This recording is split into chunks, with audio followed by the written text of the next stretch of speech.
تو قرآن نے یہ چیلنج کر دیا. کیا بات. اور یہ چیلنج ہمیں نہیں کیا, یہ اہل عرب کو کیا. اہل عرب فصاحت و بلاغت کے ساتھ کلام کرتے تھے اور اپنے علاوہ سب لوگوں کو اجمی کہتے تھے. اجمی کا مطلب گونگا, یعنی ناظرین جسے کلام کرنا ہی نہیں آتا اسے اجمی کہتے ہیں. اور اہل عرب ہمیں اجمی کہتے تھے اور اپنی زبان پہ ان کو ایسا ناز تھا کہ کوئی ان کو لاجواب نہیں کر سکتا تھا. پھر اللہ تعالیٰ نے اپنے حبیب پر وہ قرآن نازل کیا کہ جس نے انہیں لاجواب کیا. جب انہوں نے جھٹلایا قرآن کو کہ یہ اللہ کی کتاب نہیں ہے تو قرآن نے انہیں چیلنج کر دیا کہ اگر تم شک کرتے ہو اس کتاب پر تو اس کی مثل پورا قرآن نہیں, پوری کتاب نہیں, ایک سورت ہی لے کے آ جاؤ. لیکن وہ نہ لا سکے. پھر کسی نے کوشش کرنی چاہی, القاریۃ ما القاریۃ وما ادراک ما القاریۃ, کہ دل دہلا دینے والی. اور کیا دل دہلا دینے والی, تم کیا جانو دل دہلا دینے والی کیا ہے. اس کے اوپر کوشش کی اور کہا الفیل مل فیل وما ادراک ما الفیل.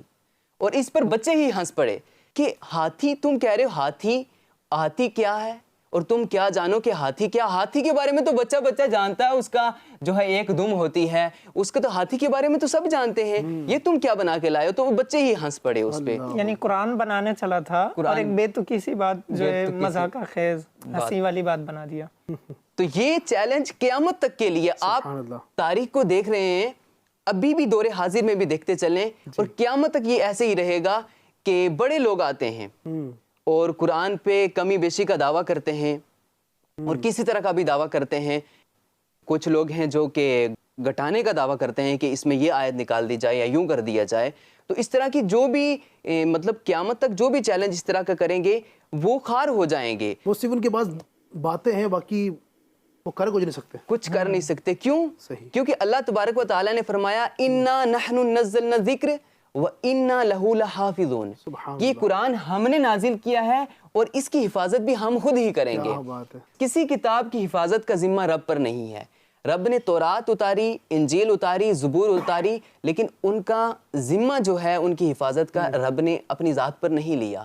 اسی لیے ان میں تبدیلی بھی ہوئی, ان میں تحریف بھی کی گئی, اور کوئی بھی کتاب محفوظ نہیں ہے جس میں تحریف نہ ہو سکے.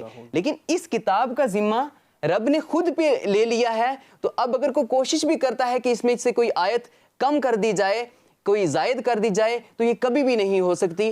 ایسے دعویٰ کرنے والے آتے رہے اور چلے گئے, وہ بجھ گئے, خار ہو گئے, مٹ گئے. لیکن قرآن جیسا 1400 صدیاں پہلے جگمگا رہا تھا, آج بھی اسی طرح جگمگا رہا.